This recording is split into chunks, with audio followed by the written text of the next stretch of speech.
That might be It's a sandbox. It's a soapbox. It's FanBox.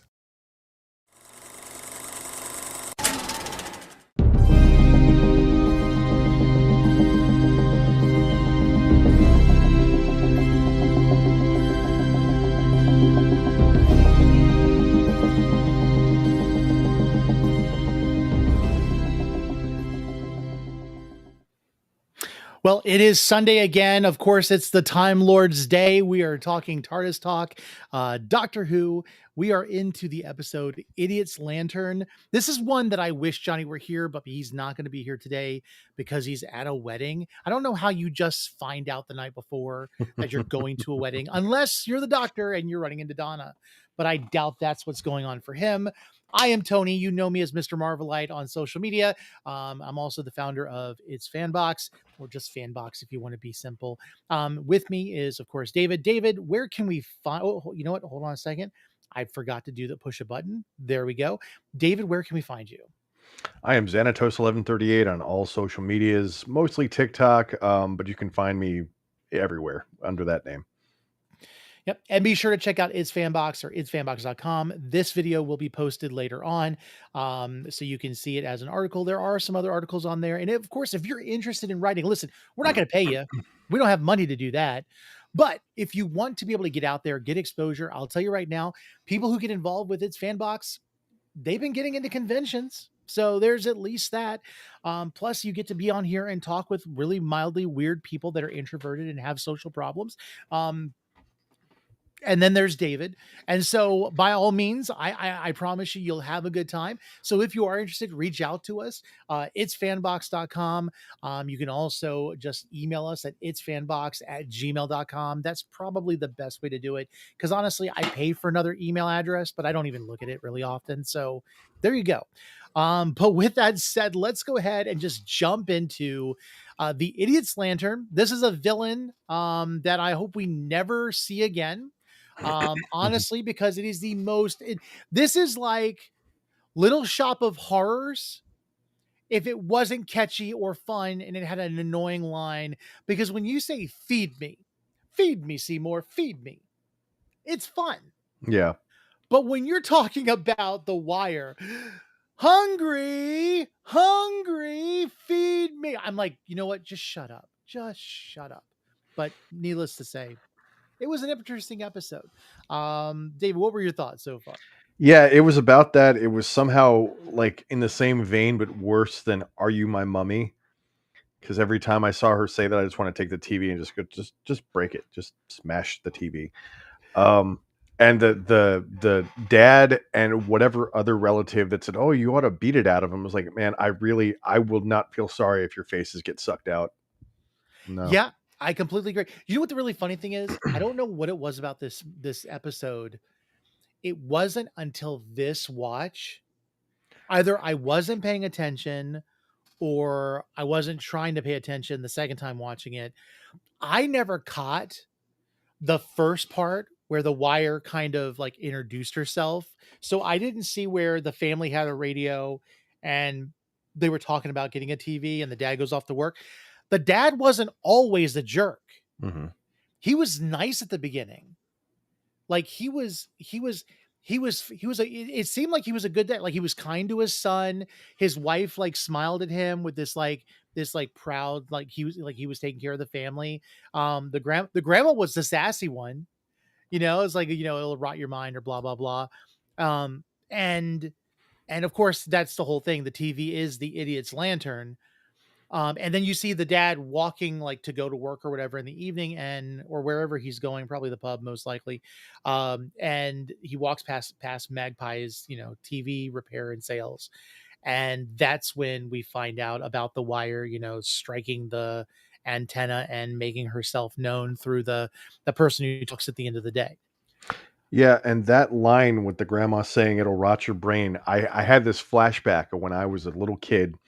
And my friend's mom said those exact words about us watching too much television because she'd make us take breaks. And now you have the entire world going, just staring blankly at your phone and your face.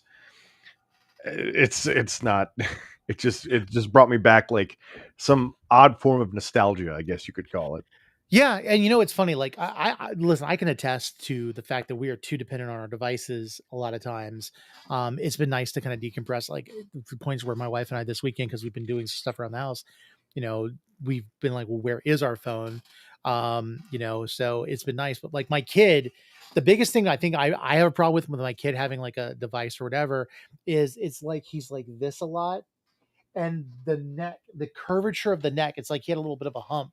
And I was like, buddy, you look like Quasimodo. I need you to like sit up straight. And if you're gonna like sit there and just like be glued to the video, hold it up or something. Like, and he's gotten better about it. But it's like, yeah, we have become very dependent on, and great advancements. I mean, think about the stuff that we can do. I'm in my office putting up a picture frame, and there's a level on my phone. So if I want to level something out, I can do that. Like, Mhm. it's absolutely capable. So with progress also comes regress, but regardless of that, um, it's kind of interesting. It's an interesting concept. It's an interesting story. It gave me some Indiana Jones vibes a little bit, like of the Raiders of the Lost Ark, when the Doctor is following on the scooter, and they close the gate up, and the was it like the farmer's little market cart. Yep. Yep. I was like, oh, that's Indiana Jones. I see you. But yeah, annoying villain. Definitely you really wanted more comeuppance for the dad after he kind of made his little, chauvinistic, like, and I loved what the kid said when the kid Mhm. was going after his dad. He's like, you went to the war and you fought fascists, and you don't realize you've become one. And I Mhm. love that line, because it's very much a thing of like, you're fighting against something, and you don't realize you are the very thing you fought against and you hate it. And that does come full circle, because if you don't learn the lessons of the past, you are going to be about to repeat them. Yeah, and he stomped his foot. So this is my house. It was I very. am talking. Oh God. And this episode also had that guy Magpie, and he's one of those actors or actresses, that I see in media where I'm like, I know I've seen that person before, but I don't know from what. And I mean, he's been in a bunch of stuff. I looked at his IMDb page, and I completely forgot he was in 2 episodes of Andor. That happens a lot. That happens a lot in stuff. Like we just watched. So my son has been wanting to get himself prepared for Jurassic World Rebirth, which I know Will just watched last night. Hmm. But we've been watching all. We've gotten through Jurassic Park, Lost World. I grit and bared Jurassic Park 3. And we've got into the Jurassic World, and then Jurassic World Fallen Kingdom. And I'm sitting there, and there's this one part in that movie where they're saving the dinosaurs, and there's this one guy who goes around pulling the teeth out of the dinosaur, Mhm. and like he's collecting the teeth as they're capturing the dinosaurs. I'm like, this guy has such a hateable face. Where have I seen him from before?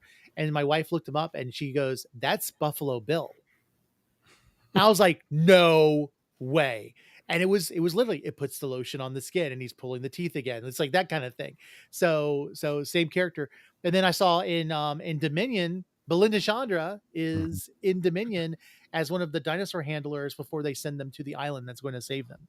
Mhm. So it's weird when you see character like these actors like showing up in different places and stuff. Mind you, there's a lot of like Game of Thrones and Marvel that come into play when it comes to Doctor Who too. Oh, there's tons. I did like 2 or 3 videos on how many Star Wars actors show up in Doctor Who. There's a ton. Mhm. Well, it's because a lot of them are British. I mean, that's Mhm. just kind of the thing. Like, we get the better actors there. If I may enter the conversation, Absolutely. I'm just curious, how far into this week's episode did you guys get before you realized this is Little Shop of Horrors? I said that right at the beginning of Yeah. the episode. I'm like, this is the annoying version of Little Shop of Horrors. It's It like, is. It's like, because I like, mean, you love the phrase "feed me Seymour," but hungry. Like, I just wanted to punch that character in the face. Like, it was just man, just it was turn like the TV off. I just had to laugh. I'm like, oh my gosh, it really is. I mean, right down to the, down on his out person, suddenly getting lifted up by the being that needs to be fed. Suddenly Magpie. It's like, wow. And wait, this one was written by Mark Gatiss too, right? Yeah, I believe so. Yeah. Hack. He ought to know better. Well, let's face it. I think there are a lot of times, like again, not just Little Shop of Horrors, but I was saying earlier, there's like a Raiders of the Lost Ark reference in this. Like that was like straight out of the playbook in Egypt when they're running from the Nazis and they go through the thing and they hide them in the like they build the market immediately. Like that's straight out of that playbook. Mm-hmm. But yeah, not very clever though, considering it's the market strategy, and now it's the middle of the night, boys. You're still moving that crate and sweeping this stuff. That's why the doctor says that second time, he's like, really clever, boys. He's like, yeah, I figured you out. Yeah, there's no midnight market. Yeah, he said that, and the guy sweeping the street just kind of looked up and smirked, like, you're not even trying anymore. I think they realized at that point, yeah, this is a really dumb ruse at that point. Like we're not really hiding anything. It's kind of obvious. I got to admit, going into I was not looking forward to going into this episode, just because I remember the first time I watched it, I wasn't terribly impressed with the concept, and all those years ago, I did not even equate it to Little Shop of Horrors, even after she's screaming, "Feed me!" But we're also entering the bulk of episodes where my original viewing experience was, I got to get through all of these episodes before Matt Smith starts. Mm-hmm. So, like, a lot of these are a blur to me. I was watching them at a superficial level while more than likely also playing World of Warcraft or coding something for somebody at that particular moment, because it was one of those two late night activities. Mm-hmm. So, like superficially, I was like, I think this was a dumb one, but upon revisiting it, I was okay with it. Yeah, I think a lot of the 10th Doctor stories beginning up, it's a bit of a slow burn, but then it also does pay off down the road with some certain things. I believe that this episode had a lot of missed opportunities. I think that boy would have been a great companion at some point. He seemed witty. The doctor is sitting there going like, oh yeah, I solved the day, blah, blah, blah. The kid's the one who fixed the device. He's the one that saved the day. The doctor doesn't know it. But then we get into like the next episode, like the next two episodes, we get the Ood introduced. Oh yeah, that's another two-parter, isn't it? Yeah. Oh, I forgot. What was it? It's the Satan Pit one. Oh yeah, I didn't like that one much either. I didn't like it much either, but the introduction of the Ood, I think, was something like, I always like when we get like a character, and I don't know if Ood is like early, like original Doctor Who, but they kind of build up, even where the Ood are very partial to the Doctor, and like you even see with Rose how she kind of like, she doesn't know how to be settled about the fact that they're not treated as beings. They're treated as like these process like entities. Dude, I think in let me see, in The Doctor's Wife, I think that 11 sums up the Ood and their existence in the entire run perfectly, where he says, "Another Ood I failed to save." Because they're just constantly used in the storytelling as a prop, one way or another, and more than likely that Ood's gonna die. Yeah, they gotta, and yet at some point in our future they become the voice of prophecy. I really can't wait to actually pay attention to these episodes coming up. Right. Yeah. I think the next two, I liked the first part better than the second part, if I remember right, because the second part, having like the Tenacious D Satan, was a little much, but everything else was great. Yeah, I can see that. Yeah, I wasn't a big fan of the Satan Pit at all. Like that second episode. I liked it better when it was like possibly like this alien entity, and then you get like, oh, it's the devil. That's I mean, let's not start doom scrolling it now, okay? Yeah, we'll wait. It'll have its time next week. Yeah, we're giving spoilers, I guess. I mean, but I gotta say though, when you've been consistently watching this much Doctor Who in a row, you start to notice certain moments where you just want to, like, okay, stick a pin in it. There it goes. This is the moment where the Doctor and Rose unintentionally get separated. Dink, there we are. We've got that. So now something is going to capture Rose, bad happen to Rose, something that will anger the Doctor. Ding, got that one now. And so it'll be, I'm gonna make sure to make a point to mark my flags for next week's episodes for every time we hit what we can now consider a trope. Oh yeah, absolutely. So let's go back to the beginning of this. Of course, we can't stand the Wire. She's annoying and she's hungry, hungry. But regardless of that, we just lost Mickey in another dimension.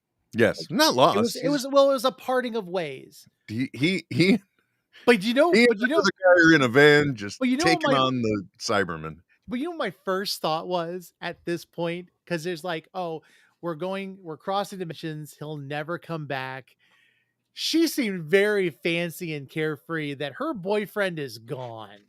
I think there was enough, as pointed out through the character of Mickey himself. There's enough subtext there provided that indicates these two, they are at a parting of the ways, because Mickey recognizes what's developing between the Doctor and Rose. Mm-hmm. You know what I mean? And honestly, up until this point, she has consistently shown, well, incredibly bad decisions, but also she's just shown this kind of angst at being torn between the two. Mm-hmm. And clearly favoring one over the other. But let's face it, man. Mickey's been getting dissed since the beginning. You got tossed into a bin. Yeah. You know what I mean? Well, I did like the consistency. And I'm sorry I wasn't here for God only knows how many weeks now. But I do have to admit, though, it was nice to see in this episode the continuation of the tin dog parable. It's just like, I'm not, and just I'm not the tin dog. So he's really establishing himself, and he wants an identity that isn't of the Doctor, if you will. Mm-hmm. I agree. I like his little jabs at Rose in this episode. When they're chasing after the guys after they take the grandma or after they take the neighbor, and she's like, we should go back and talk to that family. He's like, the domestic approach, and she's like, thank you, and she's like, wait. Is that an insult? Was that an insult? Or was that a compliment? And then anytime she has the opportunity to act like she knows something over, and like when they go in and they're talking to the family and he says the Union Jack, and she just goes on to the whole maritime, flag and stuff like that. She's so proud of herself. And then she makes a comment like at the end, like calling him stupid, that he would hang the Union flag upside down. And I like her little moments where she acts like she knows what she's doing and that she's participating. The best part of that is when she tells the Doctor, oh yeah, my mom dated a sailor. Goes, of course she did. But I do like in that moment you were talking about, Tony, where it's not only does she knows she drops one on this guy and she's proud of herself, but then also she does kind of like a little getaway move of just kind of like boom, and zips out. I also like when she like corrected about the Union Jack. There's a little bit of Jackie that came out. I was like, get to it then. Like it was just like barking at the guy, and I like that about it. Yeah, and of course, the Doctor, they're always good at noticing the dynamic and then twisting the dynamic, because they immediately like the whole thing is like, it's like that's the woman's job to do the stuff in the house. He's like, I'm sorry, what gender is the queen? It's like, is she a woman or a man? It's like she's a female. To do the housework. Yeah, it's like, is she expected? Well, no. It's like, then get to it, and it's like, I love that. I absolutely love it. Also, the psychic paperworking over time. First, he's an important figure. Then he's the king of Belgium. Yes. And there's that guy who's just yelling after him. He's like, you shouldn't be climbing there. Your Majesty, it's dangerous. Yeah. One of my other favorite things, I loved the boy going after his dad about the fascist comment. The second thing was the moment that he's been captured by the police and the police aren't, sure what's going on. And he's like, okay, start at the top. What do you know? And he's like, tell me everything you know. And the Doctor like immediately starts questioning him. And the guy just breaks down. Is like, honestly, we don't know where to start. We don't know where to investigate. We don't know what's going on. Blah blah blah. And the doctor is sitting there at their. He sits down. The doctor's sitting there at eye level, and he's like, "Well, that could all change." He's like, "All change how?" And he stands up and says, "Start from the beginning. Tell me everything you know." And I love the dynamic changing between the two. And it's those moments with the doctor that always, I get excited. I get a little bit of chills because I'm like, he just knows how to turn the table. That whole exchange was really good, especially when he's like Detective Inspector and says his name, and how do you know that? It's on your shirt collar. Both in insulting how untidy he is and insulting his detective skills, because this guy in the chair knows my name just from catching it on my collar. And he throws in bless your mom. Yep. Oh, that was, I mean, see, that's why these rewatches are nice, because even if before, when I decided I didn't like it, was because of the overall story, but there are a lot of moments to appreciate even within a bad story. Yeah. That's one of the things I think that Doctor Who does really well. And I think a lot of, like, I would say early 2000s television, especially when it comes to sci-fi, there might be some things that are lacking and the story could do better. But you will have moments where it's just a lot of fun, or you can go back and be like, yeah, that's really cool. Because if you don't, you won't have moments like this. What? What? What? What? What? What? What? What? What? What? We can't escape the what vortex. But it's like, in any bad story, there's always gonna be fun moments. You know, this one once again reminds me of one thing that I would just love to know, which is, are the moments where these actors decide the Doctor is also requires tasting this object to confirm something, are those spontaneous moments that they just throw in there both to entertain themselves and the crew, or is it actually planned? Because like the moment he licks, okay, I'm not going to finish that sentence, but the moment he licks the device, he does. It's just like, it just hit me. I'm like, is that spontaneous, or do they plan that? The way that David Tennant behaves, I want to believe that was a spontaneous thing. And I believe that any time after that was probably to pick up on, that's really fun and we like that. Let's find other moments to do that, because that would be my thought on a production like that. Like if somebody did something quirky and be like, that would be a really cool thing that the Doctor could do all like at random times, and just be, because like I know when the 11th Doctor does it, it's just it you're like, okay, this is definitely the same person. It's a good trait and a continuation. Exactly.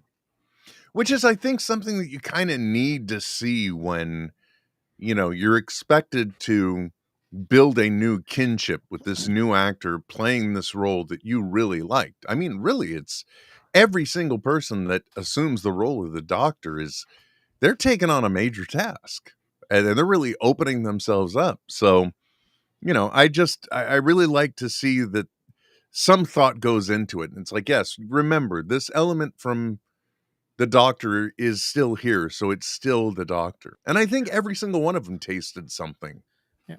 And as another trope in the midst of everything, this villain is not unlike the Slitheen, or what we'll get later down the road, where it's a being, like I think the Meep was also kind of like this, where it's like a creature or a species, where this is like the evil version of it, to where its own people have turned against it. Because she had a corporeal body, she was turned on by her own people, they took her body away, and she was able to escape. And she's trying to get, because like even her own species knew that she was a problem. I mean, now you're getting into the things I didn't like about the episode, because it's like, wait, what? You're what? What happened to you? And if they did something that they considered so responsible as exacting this punishment, why don't they have a way to contain you? Well, we know that there was a your electricity way. For gosh sakes. Thank God for Betamax.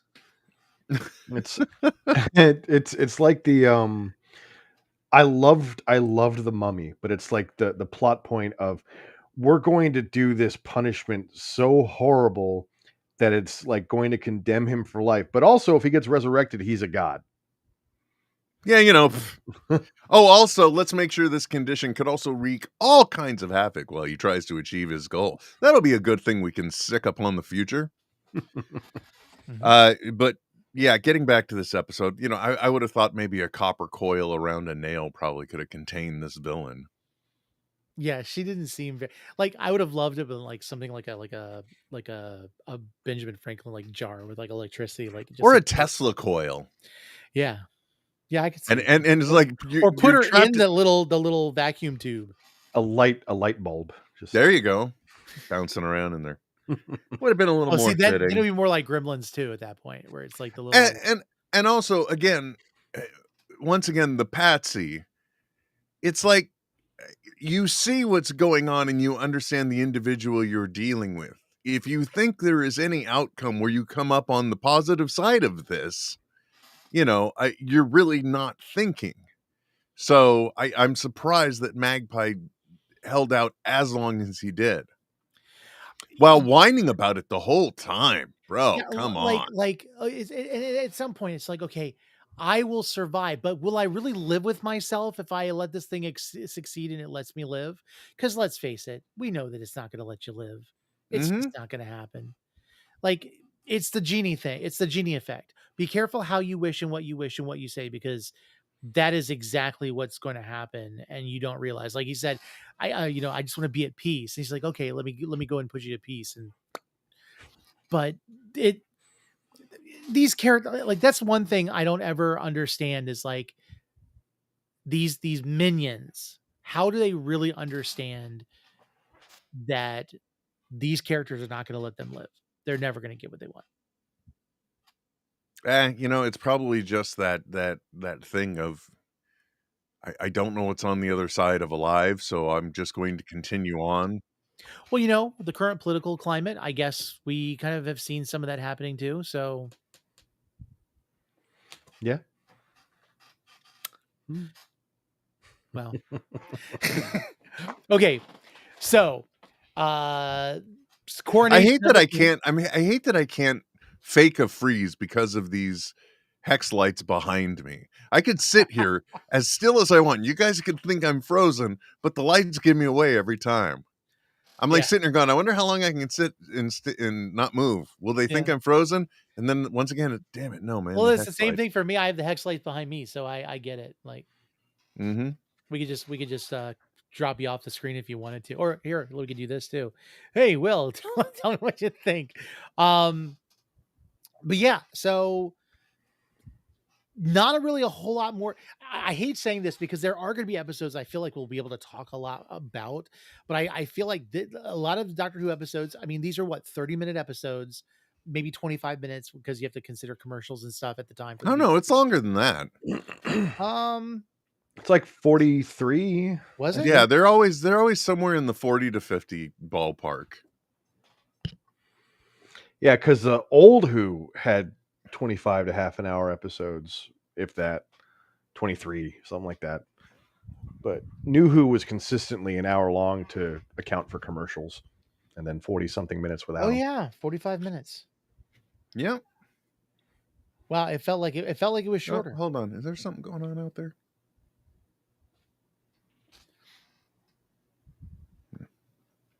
I mean, no, I'm sorry. Don't put the show on hold. I mean, just like that's where you should continue to talk around me. I was curious to find out what was going on. No. I'm just wondering if there, you know, hey, look, man. And at any moment, it could be my child excited, hungry. No, it's just my, you know. No, I already fed my daughter. But you know, it's the 11-year-old wanting something, or some friend will have invited her over somewhere, or the dogs are doing something my wife doesn't like. You know, there's always some. So I have to evaluate, is this something I need to intervene in, or shall I hide? I will continue to hide. So that's the answer more often than not. Not a doctor approach. Not episode related, but Doctor Who related. I was able to acquire a mint in the box Doctor Who 11th Doctor with the cowboy hat action figure for my kid for $5 today this week. Cool. So, where is this from? This was off of Facebook Marketplace. I have a lead on a plush Dalek And Wednesday, I'm supposed to be going to like 30, 45 to 50 minutes away from here. There is a guy that is selling a 10th Doctor sonic screwdriver that's still in the packaging for $20. Hmm. And it's the one with the UV light, so you can do like the Same one that's on my wall. Very familiar with it. Lost the UV ink end long ago. Yep. Were you playing with it a lot? Yes. See, now ask me about my sonic screwdriver. The question. Listen, you can play with your Sonic all you want. That's okay. Wait, which screwdriver were you wanting me to? Which, by the way, that reminds me of a story that Kevin Smith loves to tell, and this is way not Doctor Who related, but the late great Carrie Fisher. At one moment, while he's directing her for Jay and Silent Bob Strike Back, in between, he just has to take a moment and say how much he adored her as a young man, etc., etc. And she just leaned and said, I understand, and I'm so glad I could help you find your lightsaber. Interesting thing when you mentioned Carrie Fisher, I did not realize this. You guys remember the 1993 Hook with Robin Williams and Dustin Hoffman? Mm-hmm. Yes. The kissing couple that was on the bridge when they were flying through the sky was George Lucas and Carrie Fisher. Oh, wow. I did not know that until I was watching TikTok and someone had mentioned it was George Lucas and Carrie Fisher making out on the bridge. And they were the ones that got floated off. Actually, I'm going to change my wow to, damn, that's weird. Yeah. That's really, really weird. Yeah. That's creepy and weird. That's like what kind of fanzine bull crap is that? That's like if they would have gotten married, he would have definitely been the groom. Alt fanfic, man. That is just no. Oh my god. Sorry, it was interesting. It'll be fun to go back and look at the last 30 seconds as you see my mind take information in, process it. It was like, oh wow, wait a second, that ain't right. Well, I mean, Hook already has a lot of weird stuff. Like the pirate that goes into the blue box is Glenn Close. Like, yes. How did this happen? And of course, the inspector is Phil Collins, which led to my friend Jensen to always joke that Phil Collins, who ruined Hook, would always be the comment he would make. But there's and I think there's one other weird role thing related to that movie that I can't remember. I do know that, like, in order for the one, I can't remember her name off the top of my head right now. You guys probably eviscerate me. The woman who played Wendy, like she's old, but they aged her on purpose to make her look older, which makes a whole lot of sense because I remember seeing her in this film and then like seeing her in like, I think it was like 10, 15 years later. And I was like, wow, she still looks the same. Like, how does that happen? It's because they did a good job on the makeup. That's all. Hollywood magic, my friends. Hollywood magic. I didn't understand what was going on. Yeah. I loved Hook as a kid, though. That was like my thing. They even made a video game for Hook on Super Nintendo. I remember the other thing. It was the scene where Rufio takes the sword to Robin. They had to do that whole scene backwards, and like because in order to get the sword as close as possible they could, so we started from there and went backwards. And so that thing is what was it something about one of the kids said pan, like something you pan the man, like that was all said backwards. They had to say it backwards so it would film properly. That's psychotic. Yeah. That's where you're taking practical effects to a whole annoying level. But that, again, that's the thing, like practical effects. That's the thing I like about Doctor Who, though. Like, let's bring it back to Doctor Who a little bit, is the practical effects that we see in a lot of these episodes. Well, except that the visual effects house apparently this season is getting paid by the electric bolt, given what we've seen over the last 3 episodes. Well, because electric bolts are always easy to do. Oh man, and not to jump ahead again, but I think the Ood has a lot of electricity effects as well. Also, light effects in the eyes when they turn red and everything. That's like, oh look, they have light changing LEDs. Yeah, on, off, on, off. But Actually, it's funny you mentioned that and mentioned getting the sonic screwdriver with the UV light, because as Tennant was using it in this episode, it was at nighttime, so you're really seeing the blue illumination. yep. And if you think about it, like I did the math, so this is like around 2006. At that time, pretty clever of them to have gotten a little tiny flashlight into that housing the way they did. Oh yeah. Even though it's probably still an LED, but it's probably an early LED. There was a scene in this episode where I saw a light happen when he's in the dark. And I'm like, is he using a sonic? No, he has a little flashlight in his trench coat. Well, but in this one also, he accidentally bumps the sonic when he's putting it in his coat. But the the sound effects guys were smart enough to just make a little tiny when he did it too, I think. But then also, like so the Doctor is sometimes inconsistent with how he uses his sonic. And in this episode, I thought it was really interesting because like I passed it off as, you know what? He's angry. Rose has just lost her face. Probably likes that face. She was, they took her brain. Debatable how much they took, but regardless, he's angry. So the first thing that he does when he goes to the Magpie's his store, he doesn't use the sonic to unlock the door. He breaks the window and unlocks it from the inside. And I'm like, you have a sonic. You could. That still takes time. This is immediacy in action. You're not standing there going, I'm really pissed off. But he's got I'm so mad. When I get in there, I'm going to get you. Click. And then he goes in. He's got time to marvel at the portable TV and lick it. Oh, but that was for practical purposes. It's processing the information based on his taste buds, man. Come on. Yeah. No slack given. None. I did like the image that I kind of used for the thumbnail, where when he like takes the sonic and he like switches the power source, which was funny because they didn't say anything about the TV, the portable TV being a power source. And I don't know if this was a line mistake because I watched it a couple times and I was like, I don't know if I like the way that this is going. They're talking about, wow, it's like a portable TV, and then he's like, but it's not the only power source, and he turns the sonic on the TVs and the TVs turn to the faces. And I like that part, but I'm like, no one talked about a power source here. Like, what is he trying to say? Or he's saying it wasn't the only detectable power source in the room.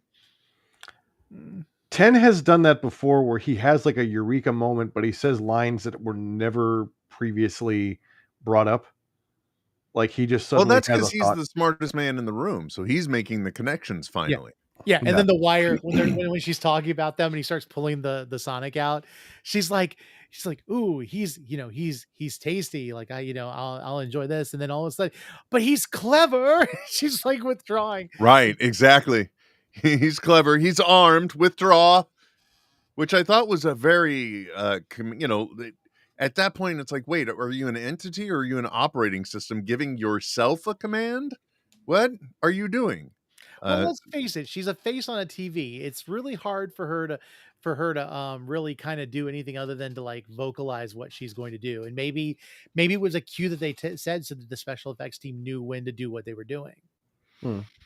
I really wish I had looked up what other episodes Mark Gatiss has written. Just so I can see if there is a certain consistency in his tone as well. There's a very similar episode. I believe it's the very first episode that 11 meets or finds Clara. Because like they're stealing all of like the essence and putting them on the internet, but you got that same visual of them being trapped in the televisions. Yeah. I was going to bring that up too, man. It's like, one more idea just used again. Okay. And I don't know where I am. Mark Gatiss has written 9 episodes of the revived Doctor Who series from 2005 to 2022. These include The Unquieted Dead, The Idiot's Lantern, Victory of the Daleks, Night Terrors, Cold War, The Crimson Horror, Robot of Sherwood, Sleep No More, and Empress of Mars. He's also known for writing the docudrama An Adventure of Space and Time, which tells the story of the show's creation. Okay. I will remember this. All I'm saying is my first memories impression. There I'm is gonna a tone, which I'm is gonna that he's able to somehow write an incredibly bland, high stakes episode. but here's the thing. I'm gonna say this, like, in all honesty. Sleep No More was one of my most frustrating episodes because it had a great premise, but then the ending is like so frustrating to me. Like the whole, so it's like there's this monster that we're dealing with, but there really is no monster. Mm-hmm. That's the story. Yeah, pretty much. There's an entity under the blanket. We're going to tell you to leave, and then we're going to find out later that it's just Clara speaking to the doctor under his bed that he's okay. Yeah. Yeah. I have issues with that. See, I'm just saying. I'm bet you from now I probably won't even remember the list, but the first thing I'll ask or the first thing I'll say that I noticed, yep, it's a Mark Gatiss episode. I didn't mind the Empress of Mars so much. I did like the victory of the Daleks. Are you kidding me? That's the third episode of 11's run, right? Yeah. With the British Daleks. Ugh. The only thing that episode brings to the canon at all, other than other than excuse me, sir, I am speaking. Other than giving us the Teletubby of Daleks, all right. The only other thing that episode contributes is at least it introduces us to the pilots that are going to show up later on to save all of space and time. That's the only thing those episodes bring to the table. But you didn't like the robot being deactivated by the power of love? I just looked up the list, and that Dalek episode I actually did an edit of because it reminded me of Power Rangers. So I put the scene where they're all coming out to the Power Rangers theme. It fits so well. Which, by the way, speaking of Power Rangers and nothing related to Doctor Who whatsoever, when Fortnite, they've already started the new season, but when they ran the trailer for it, the level of getting, and mind you, like Power Rangers are not a part of my lexicon at all, okay? They were, their first introduction to the US was when I was potentially in my late teens, so I was not watching Power Rangers, or more to the point, I would catch an occasional episode and not admit to anyone that I knew that I watched Power Rangers. So when Fortnite drops this trailer and it goes from enhanced computer graphics to the moment the Rangers drop in, and now you suddenly realize, oh my gosh, this is practical in the real world because the bug costumes suddenly have human limbs, and you've got Peely in a very real costume. It's just like, oh wow, this is amazing. I love the fact that some production crew had to go to some dusty, rocky location to shoot this. That's funny. Yeah, I haven't touched Fortnite lately. I need to. I touch it too much. Now let me tell you about my Fortnite use. You're touching it alone without me, and that's not fair.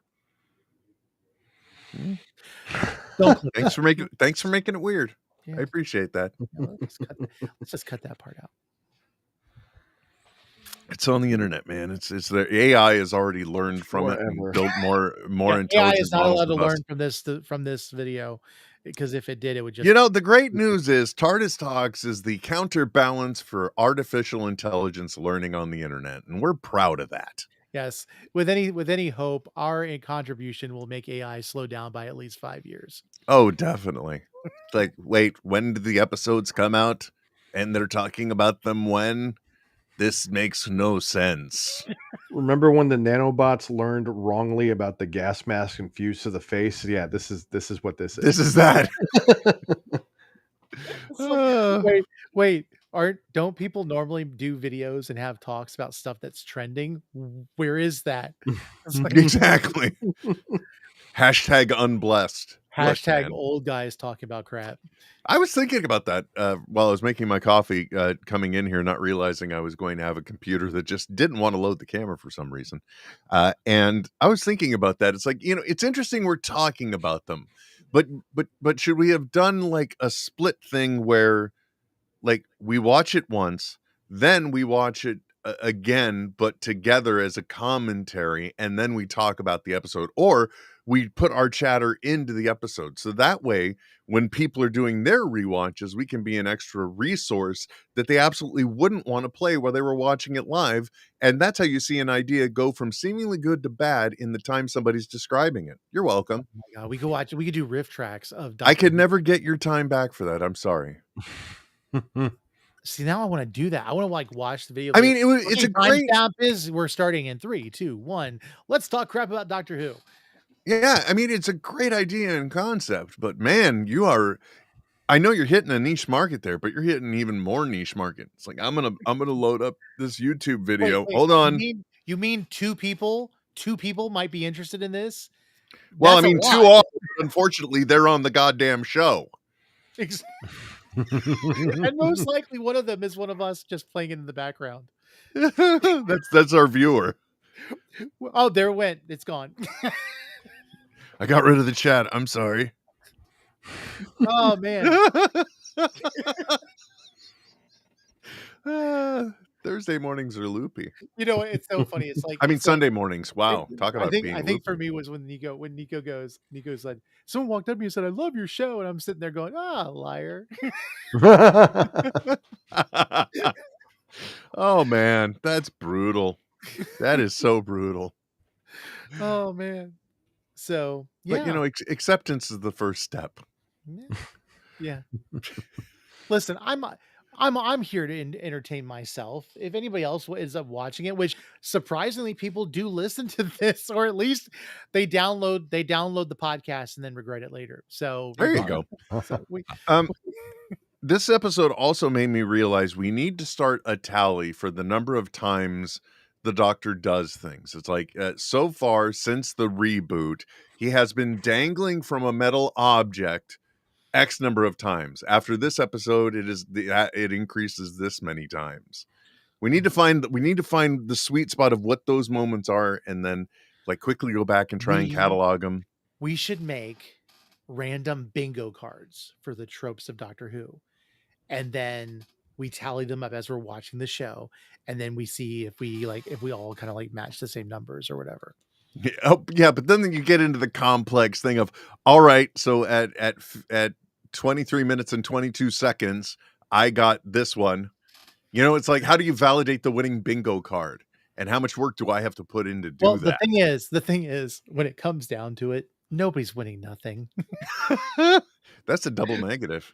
That's a whole lot of negative. We're winning the friends we made along the way. That's kind of there you go. The bingo card was inside us all along. We're all the bingo cards. Oh God, exactly. Life is but a bingo card. We just have to do it the long way around. And no one will ever call 2B. No, not 2B. Oh my God. That was it's like I should use that. It's like, no, it's a bit pretentious. That was a bingo joke. For gosh sakes. Oh, you don't get those. I was thinking about when we get to we get to Shakespeare with Martha Jones. Okay. Because he makes that statement. He goes, it's like, if it was to be or not to be, he's like, I might use that. It's like, it's a bit pretentious. Exactly. But you know what? Thank goodness William Shakespeare did, because honestly, it gives us, there are two moments in bingo you really look forward to. And that is when they say 2B. Unfortunately, it's B2, so it's a vitamin. But then B4. And then, you know, somebody invariably at the table will say, before what? Ha ha ha. I got the joke in. Also, I don't have it.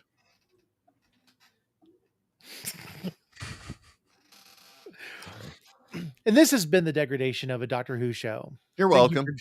No, it's been good. Will, I've missed you on the show the last couple of weeks. Yes, because I haven't been here. It's a very factual statement. Yeah. With absolutely no sentiment behind it whatsoever. No, the thing is, man, life is complex. And sometimes, and I'm amazed you guys are able to pull it off. Like at I'm doing the quick math here, but I'm thinking 1 p.m. on a Sunday, and for me it's 11 a.m. on a Sunday. And like literally, I got back from a Costco run right before the show, and I had to make coffee. especially for my wife before I came in here, if I want to leave when I walk out. Yeah. And and in the weeks before that, it's been, although there have been, look, I'll be very honest, a few episodes, because I've also been having sleep problems lately. There's been a few episodes where, like, I wake up for about an hour on Sunday and then I go back to sleep and I don't have an alarm. And invariably at like 11:02 or 11:06, I wake up and I go, well, I guess I'm watching the show. Click. And I even sent Tony proof, like the picture of, this is me with my head smashed still against a pillow. It's like, are you joining us? I'm not even awake, bro. Yeah. No, So that's kind of how it is for me. Is like, I'll be like, I'll watch, like, and then I don't want to watch it at bedtime because then I have to pay attention to it. So then if I wake up in the middle of the night, I can't go back to sleep, I'll watch a Doctor Who episode. That usually kind of helps. Except then I end up falling asleep and it just keeps moving ahead in my library. And I had reset the library so I could keep track of the episodes we're watching. So it's a bit confusing because apparently I am already half into next week's episode or episodes, because we do the 2-parter as one. Yes. Yep. Yes. So I have to reset one show to be able to watch. And for those of you who are listening and watching, just so you know, we will be having a guest join us in the next couple of weeks. We're still kind of working out. We're really trying to work out the time frame because, like, they're on a completely different time zone than all of us. It's Dean or Dinosaur on TikTok. Which, if you are a Doctor Who fan, be sure to check out some of his videos because he goes into the church in Cardiff and sees the Cyberman that's there, that's taking the place of one of the statues that were stolen. Or better yet are just his skits where he's explaining Doctor Who to himself, and it's because it's clearly a different season. I want that season, the season that he just pitched to himself. Not too long ago, where like the Doctor lost his memories and like all the people that are kind of like Conrad like have his devices and he has to use a vortex manipulator and he hates the fact that he's doing it. Like, I want to see that season. That would be a fun season. Anyway, he's very amusing. So the moment you said that's happening, that's great. And just remember, cater to the guest schedule. So it's like, we're going to be recording a special episode, or, it's like, we're just going to record this one for ourselves and then we'll run it. We'll do a premiere and we can all watch us talk about this together. I told him we typically do the show 2 p.m. Eastern, but I said, knowing that he's in a different time frame, if we needed to record it at a different time, we'll do our best to be flexible to make it work for him. And I told him what the next couple episodes are going to be. So we'll see how he feels about it. And, hopefully it works out because I love his energy. We've been mutuals. Oh, geez. We stitched each other's video once. And then like we kind of like followed each other later. So, he's one of those guys where like I'll like when he was like just checking in on him and stuff like that and seeing how he was doing. And I was like, dude, I really need to get you on Doctor Who. When I'm scrolling on the feed, right? The minute it pops up and I see him and I hear Doctor Who, I'm like, oh God, buckle up. Here we go. Or he walks in, he's like, how you doing today? He's like, Mew Mew, Mew Mew Mew Mew. And I'm like, oh God, I love it. All right. Well, clearly we have disassembled into madness. Yeah. So hopefully we'll be able to announce. We'll try to announce it on the socials. The episode that he's joining. I'm glad that he's excited to do it. But yeah, and I definitely want to have some other people like join us throughout social media, or whatever. So again, like I've said before, if you're a fan of Doctor Who and you'd like to come on and talk with us and you're not creepy, or as creepy as us, we'd love to have you. So be sure to reach out to us.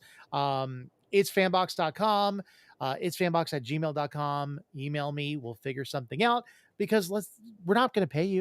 You're not going to make money from it. We don't make money from it. We're paying to do this stuff for free. That's just how it is. But it's a great time to talk crap and enjoy each other and enjoy ourselves.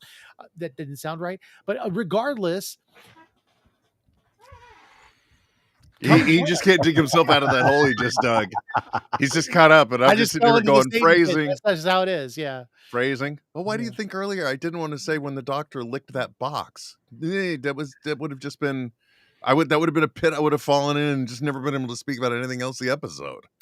Like, what did I just say? I'm so glad I caught myself, and I'm so sad I brought it up now. All right, so let's go ahead and go do our round robin. Will, where can we find you? Not here. Apparently it just showed up again. If you hit that Will Wilkins on the internet, you'll probably find me. By the way, I do love your 3D printed Galactus helmet. Oh yeah, man. Interestingly enough, I compared it to the bucket, and this one is based on the character model in the movie. Whereas, your bucket is a unique design. Actually, Trent narrowed it down saying it's from some I can't remember whose era of Fantastic Four, but the model is based on for your bucket is based on something. I mean, it's very close. Like I was just looking at. I have a Galactus picture behind my Galactus head, and it's very reminiscent of between the two. So very cool. Yeah, and also, the total cost for printing this out instead of paying $80 for a bucket is $40.11. That's nice. I have got to fix my 3D printer. I am waiting to get paid to buy a whole new, basically, head unit piece of it. So we'll see how that goes. Yeah, the filament decided to envelop itself, and then when I got it broken off and pulled it out, I pulled the thermistor cable. Well, and here's the thing: the only way you can recover from a glob like that, unfortunately, puts risk to the device because, you got to get there in there with a heat gun and just start finding the right temperature so it'll start to loosen up. And I mentioned this to you when you revealed that tragedy to me. It's just that I'm amazed that we have these machines that are so smart. They know when they've run out of filament, but they don't know when they're killing themselves with their own filament. Yep. It's beyond me. And I'm also saddened to hear it because when you got the K1 Max, I was like, man, I'm Bamboo Lab. But man, my Creality K2 Plus has been a freaking blessing, man. That machine is worth every penny I couldn't afford to spend on it. Yeah, I may have to be going there at some point. So there you go. But anyway, that Will Wilkins on socials. Okay, David. And also be sure to check out Smodcast Network. Netheads. Oh yeah, you guys did an episode last night. Had Buddy the Elf on. I'm like, oh, let's really roll the dice and take the gamble.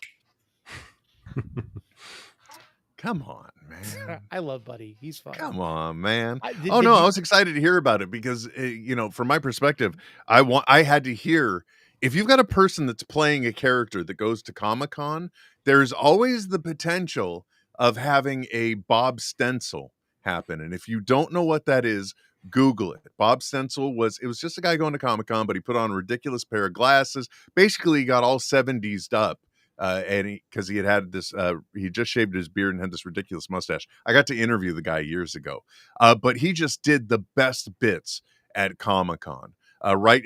Find Bob Stencil and Bob Stencil Lost panels for Hall H are two prime examples of just his amazingness. I mean, it was a guy that so anyway, the whole point is there's a high chance of entertainment. I really wanted to hear what his first Comic-Con experience was. Well, it was so funny because I actually saw, I wasn't sure he was at SDCC until you said something, because every so often you'll see a Buddy the Elf throughout something, and of course a friend of mine, Cole, Bippity Boppity Beard, was at San Diego Comic-Con, and it was on his bucket list.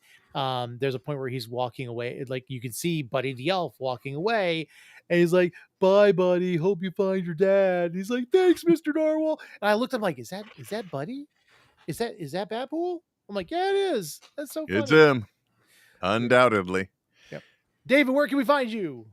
I am Xanatos1138 on all socials. I do not have a 3D printer, so I'm going to get that same Galactus head by January. Oh my God, that's nice. That's really good. So with that said, be sure to check us out. itsfanbox.com. fanboxnetwork.com. You can also check out our sister podcast, The Real Study. They will be coming back, I think, soon. If they haven't come back already, because they've kind of been on a season break.